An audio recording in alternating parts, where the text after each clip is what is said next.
Good morning. Good morning. We're going to put together a clarinet. Oh boy. So I'm going to put it together and then take it apart. And then you're going to put it together. Okay? So we're going to start with, this is your lower joint, lower section. It's got the thumb rest on it.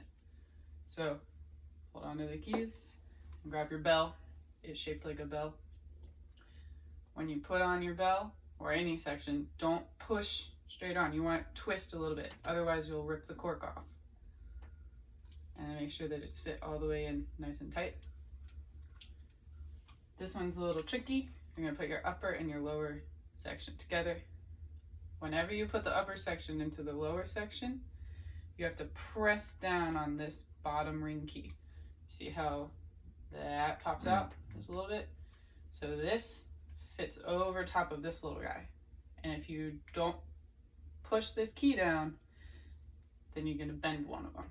So you push it down. Same thing, when you push in, you do a little twist so you don't rip the cork out. And then you can just line them up. See how they're nice and straight. You can let go of the key. So you have a nice full clarinet body. So then we're going to take, I already have the reed in here, but I take the mouthpiece and the barrel and we're going to put them together. I have this bit of Post-it note on mine because the cork is not the correct thickness to fit the barrel, so it's a little loose, and this adds a little bit of extra thickness. Same thing, put in, do a little twist. Please do not put your hand over the reed. Grab from the edges. Because then you can take your barrel, so you don't have to touch the reed anymore. Same idea. Push. I'm going to hold down on the keys. Push down and twist. And the reed is going to be on the back and line up with these back keys. Twist. That is nice and lined up. Make sense? Mm-hmm. So I'm going to take this apart and I'll let you do it. So to take it apart, you're just going to do it in reverse order. So I like to take the barrel off first, a little twisting motion so you don't rip the cork. And you can just hold these keys. I like to grab down on the bell for this, just because it's nicer, less keys. And you twist off, so this little key is raised, so you can twist it. That's your upper section off. And then you get to your lower section with the bell, and you twist. Cool. Your turn. So what's that one called? This is the lower joint. Yep. And then this is the bell. Yep. Twisty boy. Good job. Make sure it's all the way on. Which key are you gonna press down? I'm gonna press down.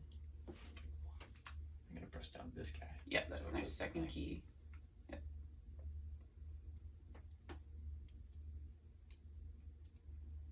And make sure it's all the way in. And go ahead and line those up. And you can let go. Nice job. And then which way is the reed gonna face?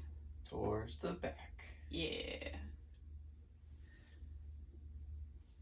Awesome. Alright, so now I'm gonna have you sit. You can sit wherever is comfortable for you. It doesn't have to be all the way up on the edge because that's uncomfortable for a lot of people. Just wherever's comfortable. Okay. Make sure your back is generally straight. You're sitting up tall. Feet flat on the floor. You can take your right thumb and put it underneath that little thumb rest plate on the back. Okay.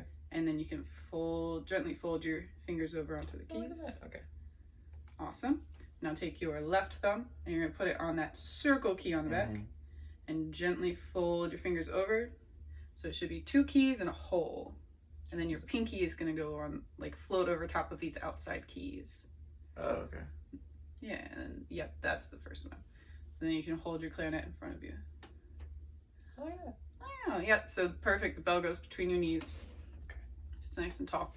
So I like the way that your fingers are curved. So whenever you're going to play, you don't want, I like to call these spider fingers because they're flat and it looks like you're playing with a spider. You're playing like a spider. You have spider legs. What that does is it's not gonna, it'll press down the keys, sure, but it's not going to cover the holes all the way. Mm-hmm. And if you don't cover the holes, you will probably squeak. But you also don't want claws. These are like demon claws. Can you guess why? Same reason. Yeah, so it'll press down the keys, but you don't have enough pad up here to cover the hole all the way. So a gentle curve. I like to call it a flat C.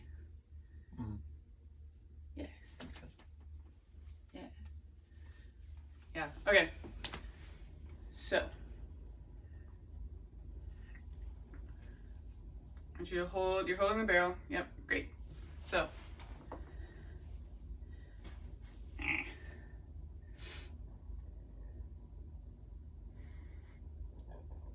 Okay.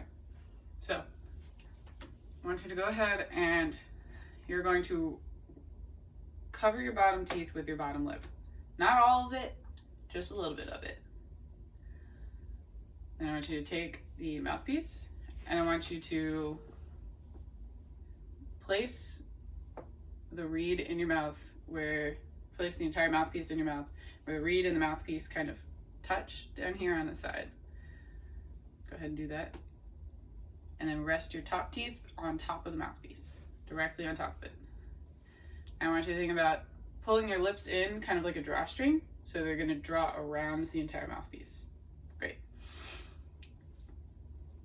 So when you first play a note, and no matter what, you want your chin to be super, super flat and super, super pointed. I call it a witch's chin or like a goblin chin. It's always like,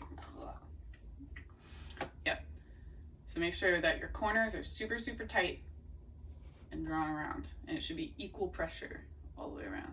Does that make sense? Mm-hmm. Okay. So I want you to sit up tall, take a really, really deep breath with your stomach, fill up everything, and blow. There you go. You want to do it again? Nice. Nice. Okay. So, real quick, we're going to talk about air support. So whenever you're playing the clarinet, and once we put it all together, it does have a lot of resistance. Okay. Which you play trumpet, so you kind of understand resistance. There's a little bit of like back pressure, right? So clarinet's kind of fun in that it has a similar amount of back pressure. So you really have to support by engaging your core, but it's not forced. It's not like squeezing anything out. Mm-hmm. You don't want to be tense, but you do want to have a little extra, just kind of taking a full breath. It's going to expand into your back, and then supporting that breath by engaging your core. Does that make sense? Yeah. Okay. We're also real quick going to talk about tongue position. Okay. Before we get into playing. Clarinet tongue position is disgusting and weird and very complicated. But to begin, we're not going to go into like anything crazy. The tip of your tongue, like a single taste bud on the tip of your tongue, touches the tip of the reed, meaning right here. Okay. It's not, you don't want it to scoop up and slap underneath, Mm-hmm. and you don't want to take the flat part of your tongue and slap here. Mm-hmm. Teeny tiny bit and go boop. Okay. Can you guess on where your tongue needs to be in your mouth in order to do that? Pretty high. High, middle, or like low? Probably high, right? It's going to be, the tip of your tongue is more going to float in the middle, because the reed, the entire mouthpiece is sitting in the middle of your mouth, right? Yeah. Okay. So it's just going to kind of float. I like to call it floating. Okay. Floats in the middle of your mouth until you need it, and it shoots out kind of like a lizard tongue, like a snake tongue. Where it's like, yeah. Okay. So, number 1, E is for excellence. So I want you to go ahead and sit up super tall. And I want you to get your hands where they need to be. Make sure they're kind of floating over the keys. So for E, it is your thumb and your first finger. Make sure your thumb is pushing the key and covering the hole. Same thing with your first finger. The rest of your fingers can just kind of float over the keys. Alright, so go ahead and place it in your playing position.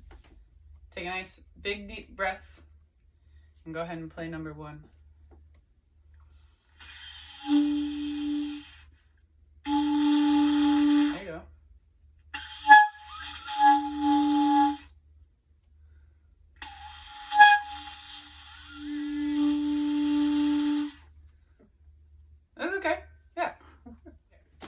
So we're going to move on to the second one. So now you're going to just add your second finger in your left hand. Okay. Yep, it's a little spaced out. Make sure you have a nice gentle curve. You don't have to crush the keys. Okay. Remember, flat chin, drawstring on your lips. Big breath.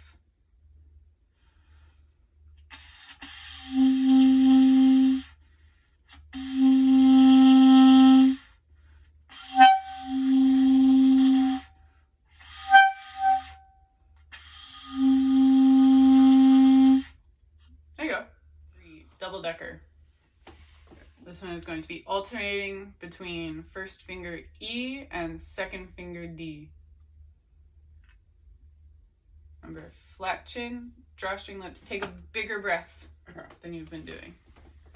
Just a little bit bigger, a little more.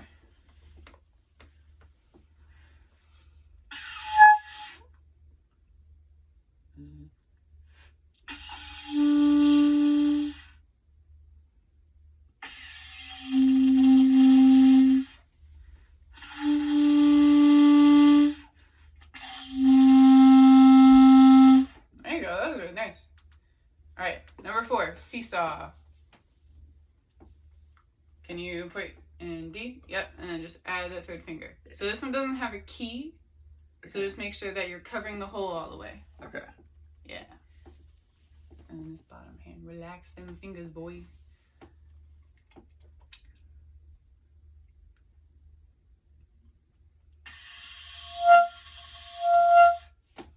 Bring this back just a little bit. And up, play. Big breath. It's okay. Try it again. Take a little more reed. Just a little. There you go.